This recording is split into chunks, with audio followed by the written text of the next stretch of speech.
Hello viewers, আমি নাসরিন সুলতানা। আজকে আপনাদেরকে দেখাবো গ্যাসের চুলায় ঘরোয়া উপকরণে কিভাবে রেস্টুরেন্টের মতো পিৎজা বানানো যায়। তো চলুন দেখি আজকের এই মজাদার পিৎজাটা কিভাবে বানাবো। প্রথমেই আমি একটা মিক্সিং বলে নিয়ে নিয়েছি 1 কাপ ময়দা, হাফ কাপ গুঁড়া দুধ, 1 চামচ চিনি এবং পরিমাণ মতো লবণ। দিয়ে দিয়েছি হাফ চামচ ইস্ট।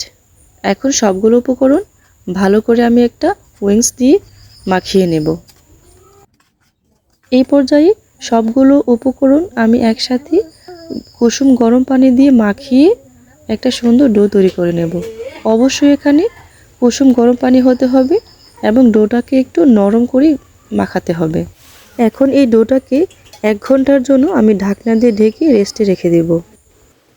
চিকেন পিৎজাটা বানানোর জন্য আমি এখানে কিছু ছোট ছোট করে চিকেন নিয়ে নিয়েছি এবং দিয়ে দিয়েছি 1 চামচ করে আদা রসুন পেস্ট এবং দিয়ে দিয়েছি 1 চামচ জিরা গুঁড়ো, মরিচের গুঁড়া এবং পরিমাণ মতো লবণ এবং দিয়ে দিয়েছি ম্যাগি মশলা,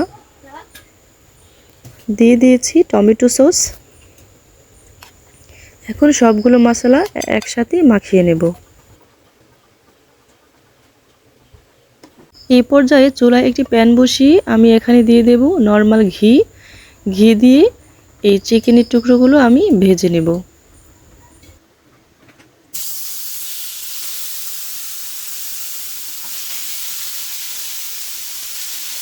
এই চিকেনের টুকরোগুলো ভাজার জন্য এখানে কোনো বাড়তি পানি অ্যাড করতে হবে না, কারণ এই চিকেন থেকে যে পানিগুলো উঠবে সেই পানিটা দিয়েই মাংসটা সিদ্ধ হয়ে যাবে। তো বন্ধুরা, যে ডোটা আমি বানিয়ে রেখেছিলাম 1 ঘন্টার জন্য, আমার এখন 1 ঘন্টা হয়ে গেছে। দেখুন ডোটা একটু শক্ত হয়ে এসেছে। এখন আমি এটাকে ভালো করে একটু মথে নেব।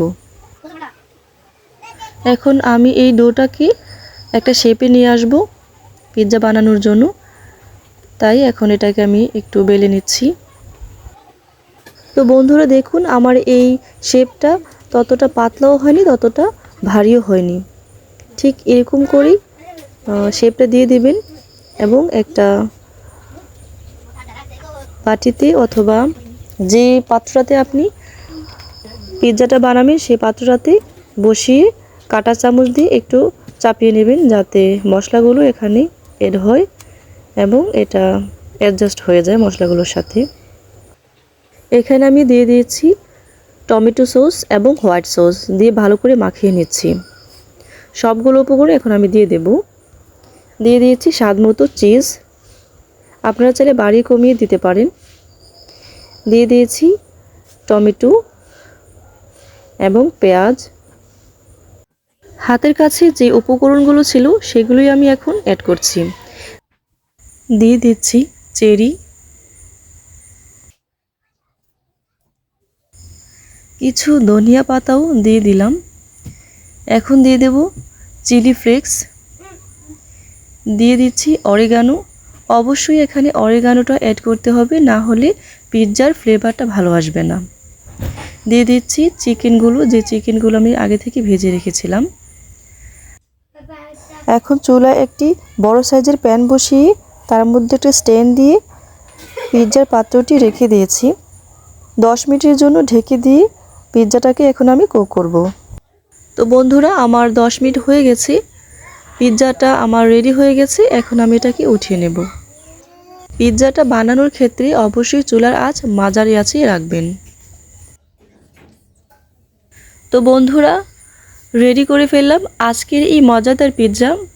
রেস্টুরেন্টের মতো স্বাদ পেতে চাইলে অবশ্যই আমার এই ভিডিওটি ফলো করে আমার পাশে থাকবেন এবং এই মজাদার পিৎজাটা কেমন হয়েছে অবশ্যই কমেন্টে জানাবেন।